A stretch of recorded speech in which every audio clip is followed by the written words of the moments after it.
Hi everyone, welcome to the revision of paper 4 theory extended. That is the specimen paper. So these are the things at least they are specifying or they are expecting us to be aware of. So we need to cover up this specimen paper. Before we start, please don't forget to subscribe so that and hit the bell so that the next video will pop up on your screen and you can easily see it. There will not be any need for me to send you a link. So let's not waste much of the time and go right away into things. Okay. So number one was saying, there we go. Okay, I didn't test. All right, we are good to go. So number one was saying element X undergoes the following physical changes. Name each of the numbered physical changes shown in Fig 1.1. Number one. So number one is from solid to liquid. We know that solid to liquid that's melting. Okay, melting. Number two, that's from gas to liquid. Whenever it changes from gas to liquid, you're talking about condensation. Okay. Number three, that's from liquid to solid. Liquid to solid, that's basically freezing.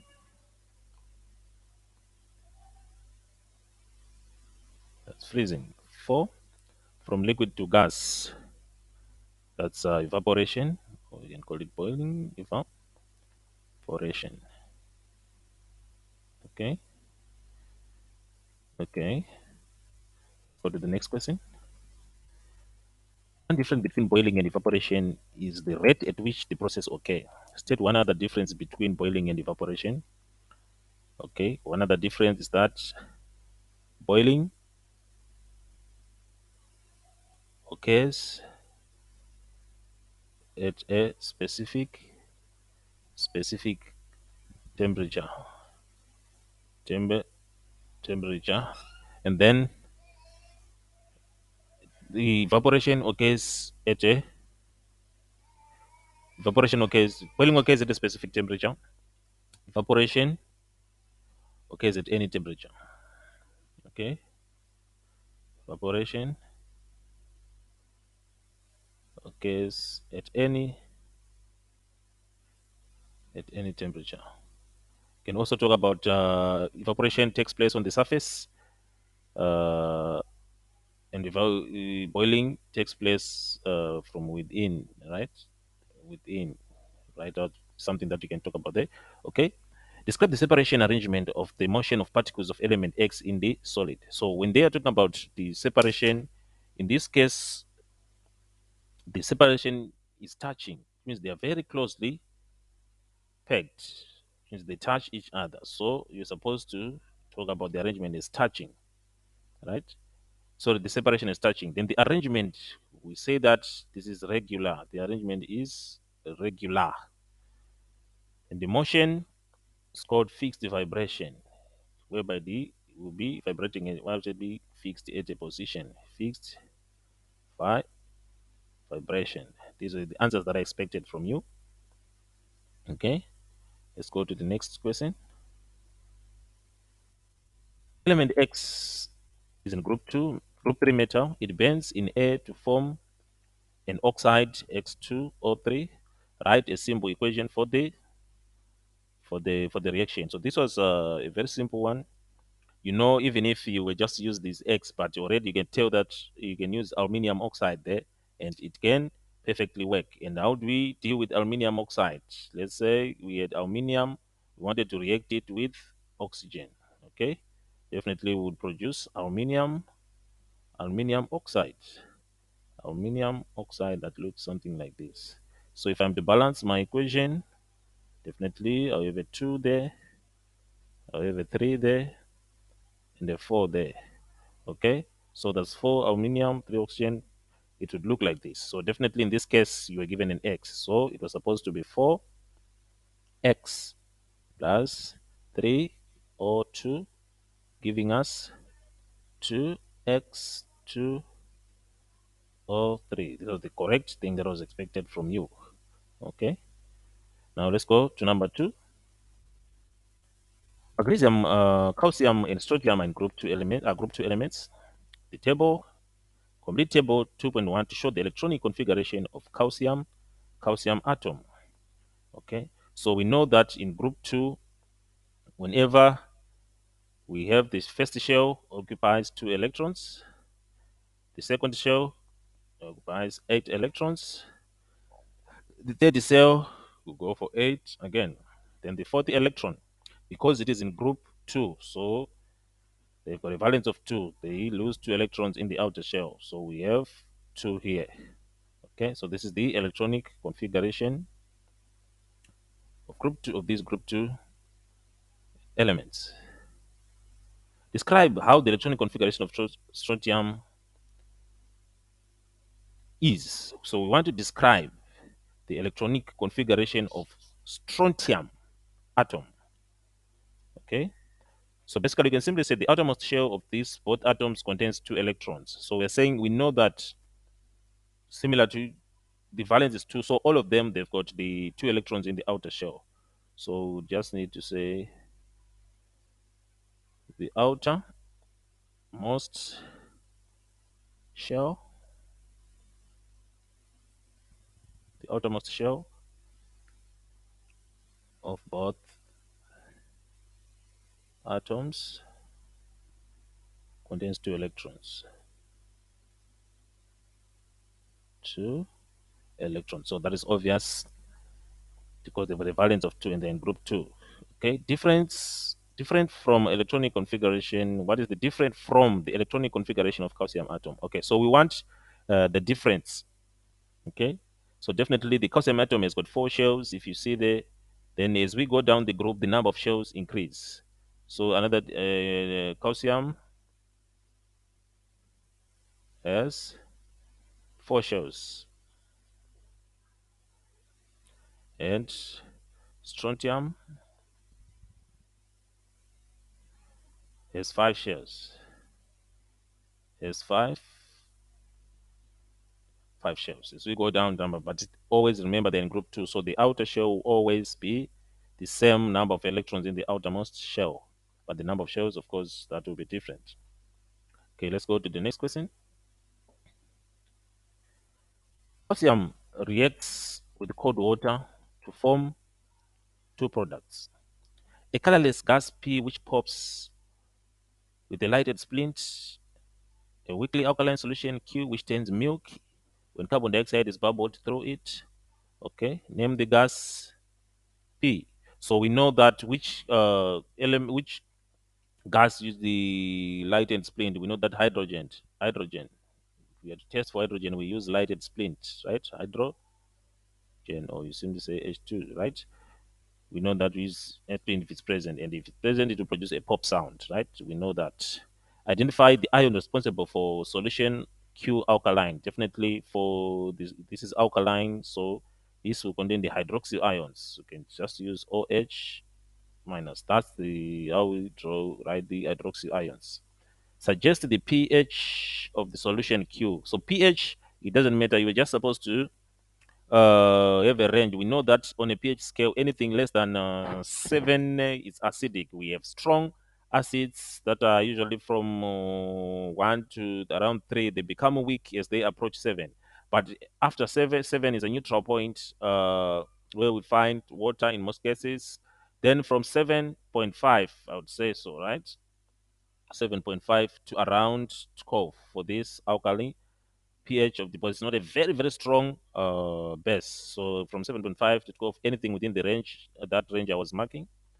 Write a simple equation for the reaction of calcium with cold water. Guys, I don't know, we have discussed this several times, but we keep on doing these things. We say that if calcium, remember calcium is in group 2. We did that of magnesium and calcium, and we say that they give us some hydroxides, especially when we are using cold water. Then we remember when we're using a steam, whereby it will be hot water, we produce differently. On cold water, we said calcium reacts with cold water to give us an hydroxide, which is calcium hydroxide, like this, right? Plus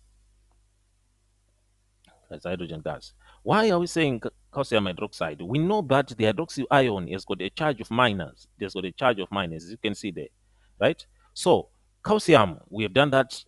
It's in group 2, so it has got a valence of 2 plus, if a charge of 2 plus. So this cannot balance if we put the OH minus here. Can you see that we would have an overall net charge of plus, right? So for us, for this to have an overall net charge of 0, this must be minus 2, right? This must be minus 2. This one must be minus 2. So how can it be minus 2? We have to make the 2 hydroxyl ions. So we can say calcium, then we have the hydroxyl that is got a minus, then make multiplied by 2. That means the overall charge of hydroxyl ion is now minus 2, and of calcium is plus 2. Therefore, the net charge will be 0. Then that is this. But most of you would just write calcium hydroxide. How can you say, how can you draw this calcium hydroxide? It doesn't look like this. Altogether. Okay, so we need to, let's move forward for the sake of our time. Magnesium reacts with chlorine to form magnesium chloride. Okay, can you see again on this one? Some of you, you still have a problem. You are putting magnesium chloride as this magnesium chloride, then you say you are done. But what is the charge of magnesium? What is the valence of magnesium? It's 2 plus, which means you need 2 chlorines, because chlorine alone has got a negative one. So there must be 2 chlorine so that it becomes what? Magnesium chloride. If it is a 2 chlorine, therefore, it's going to be an overall charge of minus 2. It's now having, sorry, an overall charge of 0 for magnesium chloride. Chlorine itself has got a charge of minus 2 when there are 2 chlorines. That's why it's magnesium chloride 2 like this, not magnesium chloride with a 1 chloride ion there, right?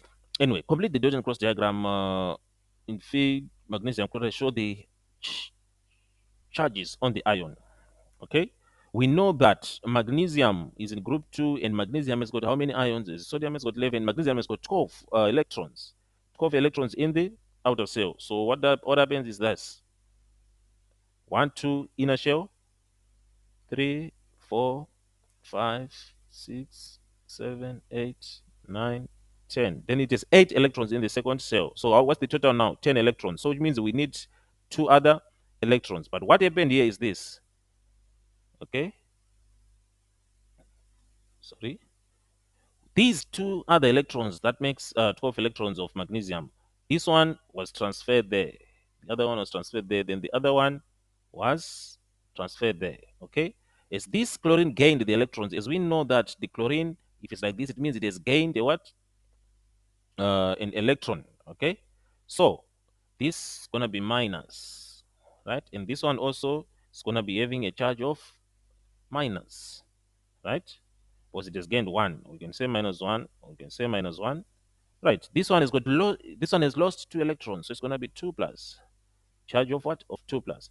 But now, because we have lost these things, it means we no longer have this. Right? There's no need to put this outer shell, because the electrons have been transferred already. So I was expecting your answer just to look like this.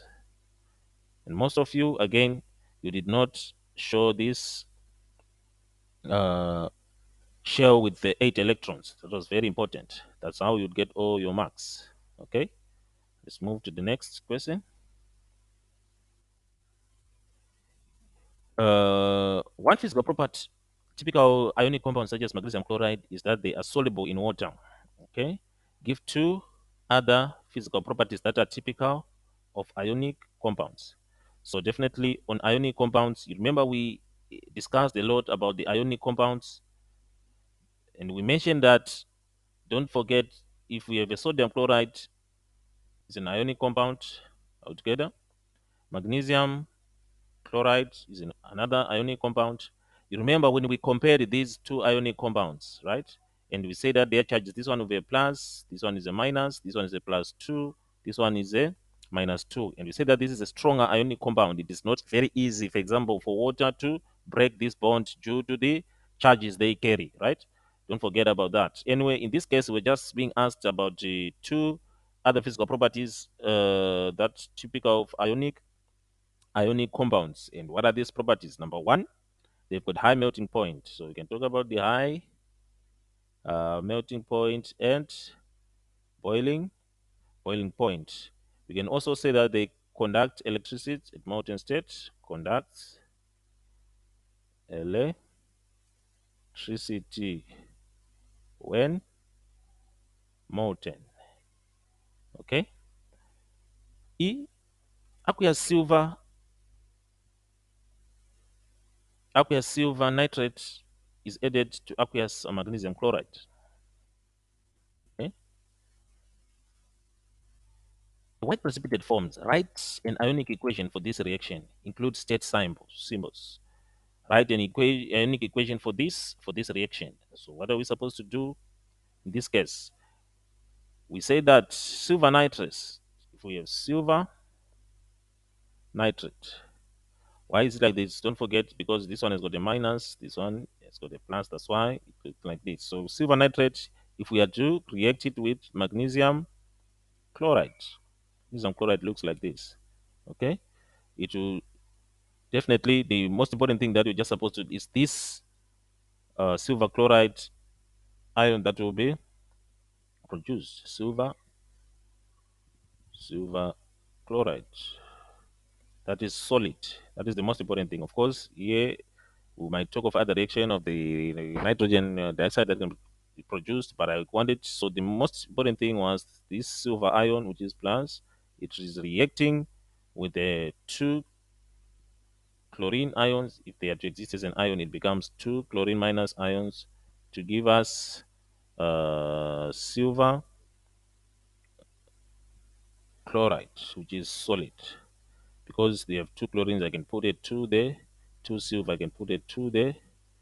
So it means still it will, this will cancel and it will just be Ag plus 2Cl, sorry, plus Cl to give me AgCl, which is silver chloride. Guys, silver chloride now is different from magnesium chloride. Why? This is plus 2 charge it carries. So these ones are 2. They had to be chlorine 2 because for the overall charge to be 0, this must minus 2. So that's why we have 2 chlorines. But in this case, silver will be existing as plus 1 and the chlorine which is minus 1, right? So these will have an overall charge of 0. Please, let's keep on revising on these things. I'm seeing that I don't know what's making you to struggle on those. Okay, let's go to the next question. What is transition element? It is variable oxidation states. State two other chemical properties of transition elements which make them different from group 1 elements. You remember the D block that is between the metals and the nanometals. That D block, we have some transition metals there. Right? They've got their properties, and we discussed a lot about that. They can act as catalysts. You remember this? They can act as catalysts. Also, you can say that they form colored compounds. They form what we call the colored compounds. Okay. Other things that you could include there. When copper 2 oxide heated at 800 degrees, it undergoes the reaction shown by the equation. There is the equation. Identify the changes in oxidation numbers of copper and oxygen in this reaction. Now, remember we said that it depends how you want to define oxidation and reduction in this case, right? If you want to say oxidation, it is the increase in oxidation number. We want to check what has happened to the oxidation number of copper when it was from there to there, right? And we want to see what happened to the oxidation number of oxygen from there to there. These ones are the ones that will tell us whether reduction has taken place or oxidation has taken place. Right. Don't worry about this. Ignore these number of moles. We are saying that copper oxide. What is the charge of copper? Remember, oxygen is the second most electronegative element, right? From fluorine. So we are saying that definitely this oxygen has got a charge of 2 minus, right? Remember, oxygen needs 2 electrons for it to reach stability or an octet state. It requires 2 electrons. Definitely, this becomes plus 2. That's why it has an overall charge of 0, right? It's not an ion because copper is copper 2 plus and the oxygen 2 minus. So the oxidation of copper in this compound, the oxidation number of copper in this compound is plus 2. Is plus 2. Okay? So what happened there when it undergoes this reaction? We formed this. Okay? Now we have copper 2. Okay, it's like this. Copper oxide. that have two coppers. And then what does that mean? Okay, what does that mean? Remember, oxygen here, will always, the most electronegative, will always carry -2. Are we together? So what do we need for this to have an overall charge of 0? As you can see, this compound has got an overall charge of 0. It simply means that copper must also supply a charge of +2. Okay, but I have how many coppers here? I am seeing that I've got two coppers, right? So each copper, since they are two, is carrying a charge of +1. Each copper is carrying a charge of +1. That's why we have an overall charge of copper being +2. Hence, +2 and -2 will cancel to have 0. So what is uh the charge of the copper here is +1. So we have moved from to +1. It's +1. Here we write +2 because I'm having two coppers, but the actual is +1. So it's went from +2 to +1. Can you see there? From this +2 to copper +1. So change in oxidation number of copper, it was from +2 to +1. Okay, and what is that? This is the reduction in the oxidation number. And what did we say reduction in an oxidation number is? Right, if there is a decrease in oxidation number, it means that the reduction is taking place there, right? Then we go on to oxygen. You can see that oxygen here was -2. It can be seen from there, it was -2. Then it went to 0 because here the overall charge of an oxygen molecule, which is a diatomic, is 0. So it went from -2 to 0, and that's an increase in oxidation number. That's an increase, which is from -2 to 0, and that's an increased number. And we say that the increase in oxidation number is equivalent to now just 10 minutes from -2 to 0, and it's a increase in oxidation number, and the increased number, that's oxidation. That's oxidation, right? So in terms of explanation, you were simply supposed to say, uh, redox reaction took place, right? There's a redox reaction. Remember, redox reaction is when both reduction and oxidation are taking place, right? So redox reaction took place. So what are we saying? We are simply saying copper was reduced. Copper was reduced and oxygen was oxidized. Okay.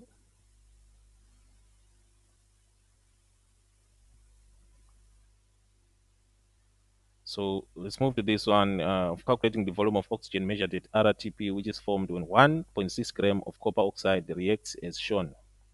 So we have copper oxide, that same equation that we were dealing with.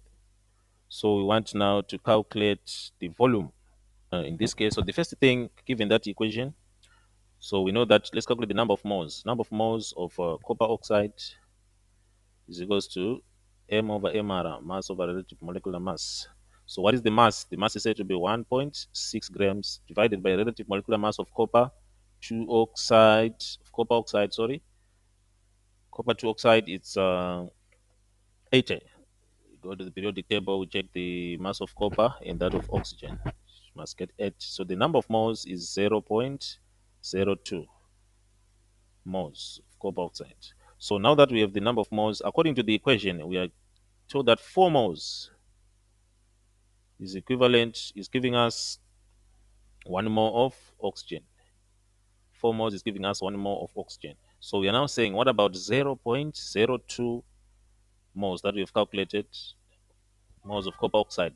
How many moles of oxygen are we going to get?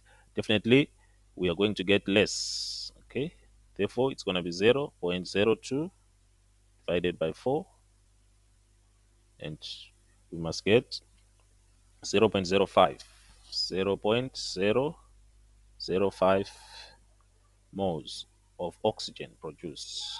Okay, so now that we have 0.05 moles of oxygen, we're now able to calculate what we have. So we know in generic that 1 mole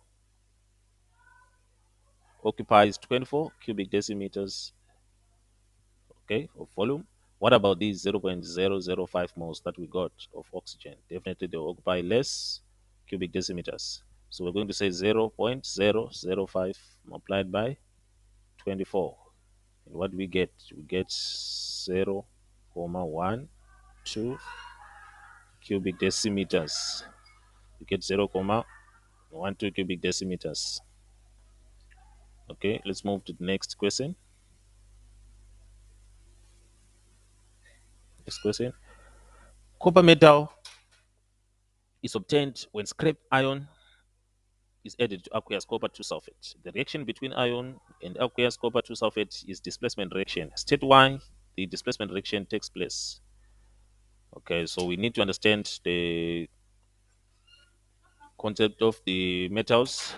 The one is going to be displaced. So, state why displacement reaction takes place. This is because this is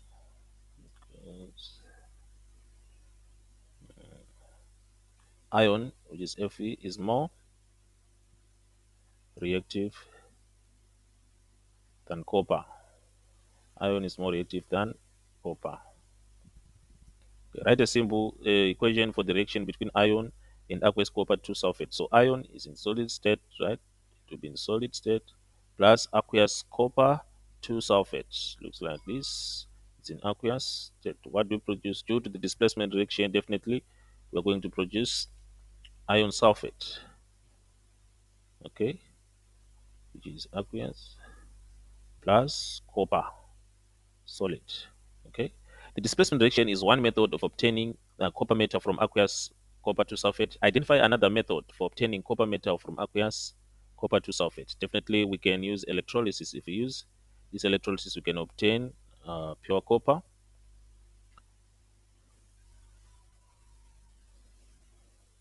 Okay, let's go to number 4.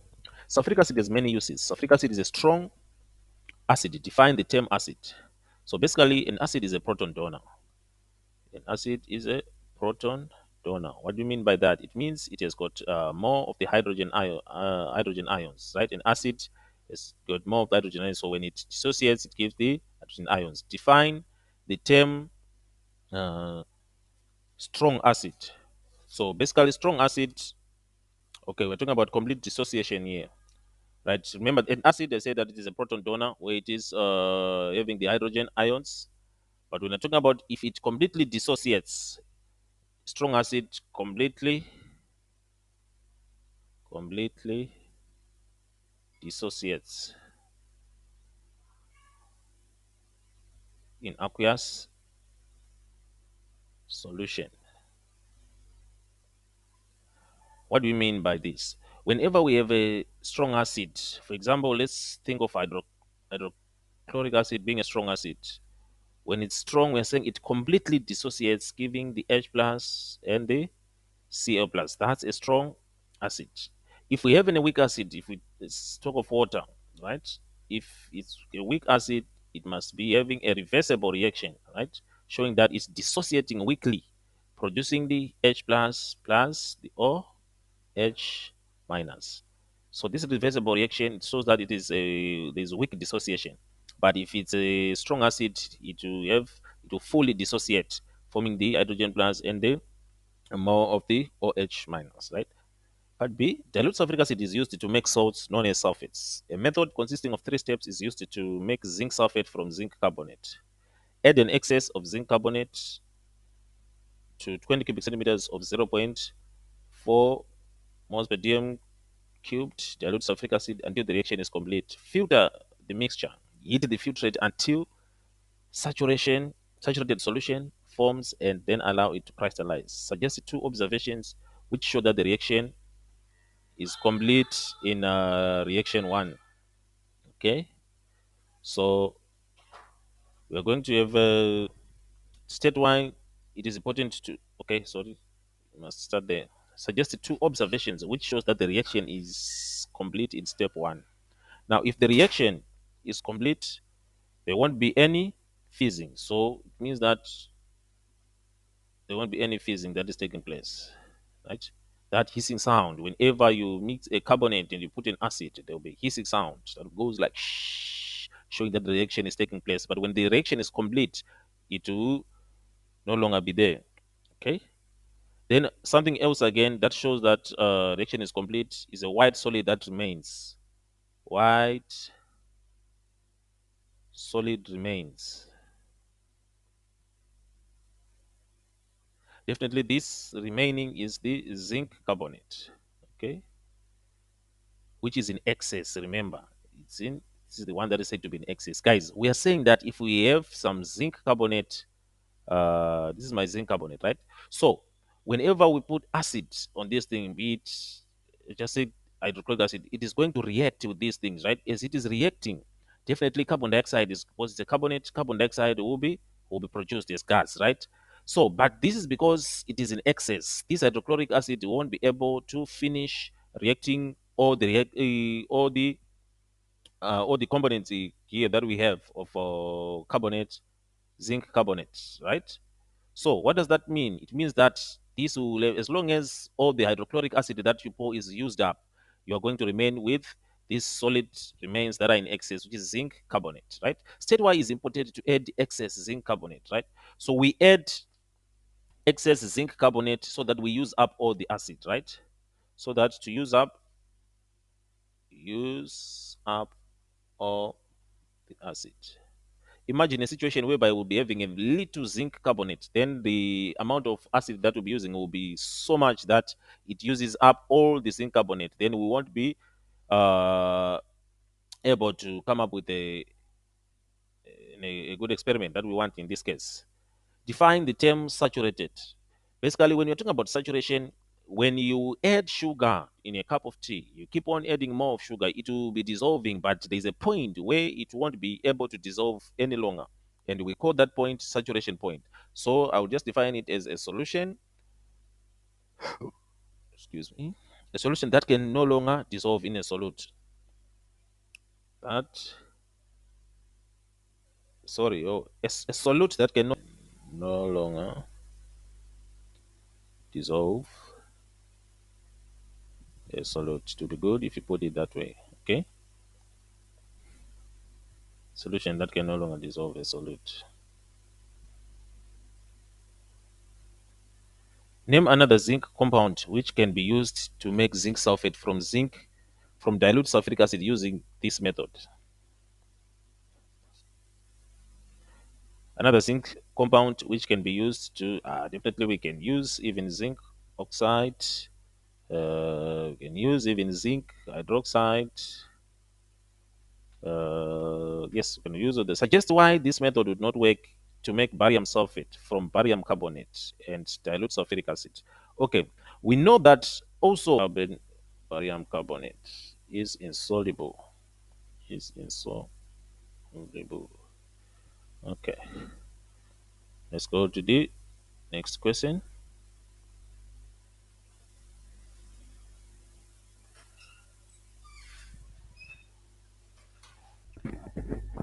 In titration, a student did a 250 cubic centimeter of 0.2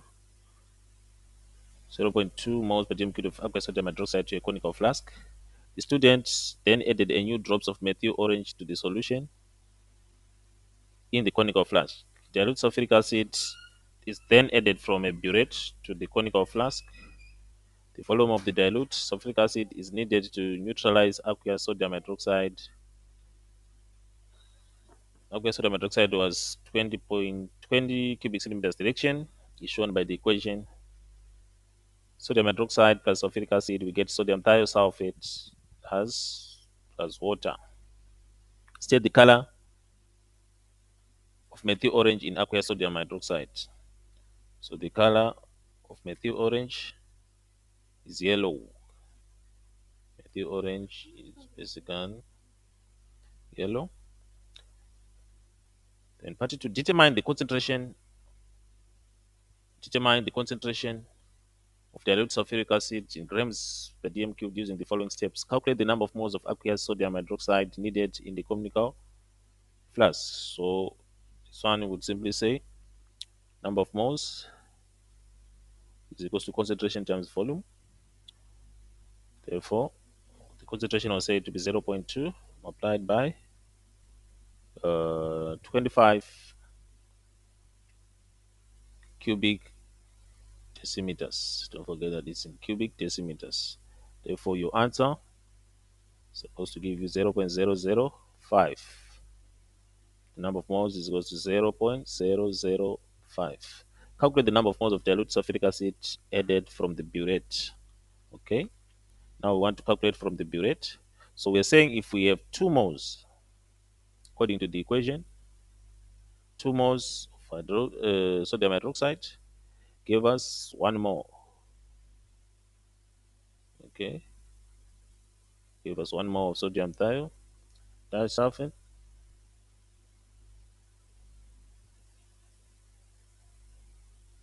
What about 0.005 moles? Definitely we are going to have less. Then we do this 0.005 divided by 2, and the answer is 0.0025 moles. Now we want to calculate the concentration of dilute sulfuric acid in moles per dm cubed. Concentration. So the formula there again, concentration, we know that concentration is equal to number of moles over volume. Then the number of moles is now given of sulfuric acid, it was said to be 0.0025.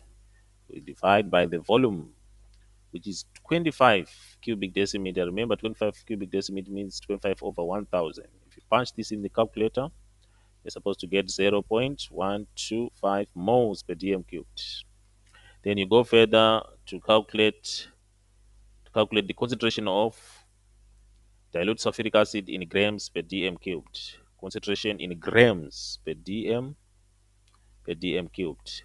Since concentration is equal to number of moles over volume, but we know that number of moles is equal to m over mr. So I'll just come and substitute the m over mr where we have the n there. Therefore, it will be C is equals to m over mr multiplied by v. So if I multiply by mr this side, if I multiply by mr that side, these will cancel. Then this is grams per dm cube. Now it's mass over volume, which is the grams per dm cube that is required. Therefore, I'm getting mass over volume, which is the grams per dm cubed by multiplying relative molecular mass times the concentration. So the concentration here was said to be 0.125, 0.125 multiplied by 98, which is the relative molecular mass. 98. Satisfy this. And then this is equal to 12.3 grams, of course, per dm cubed.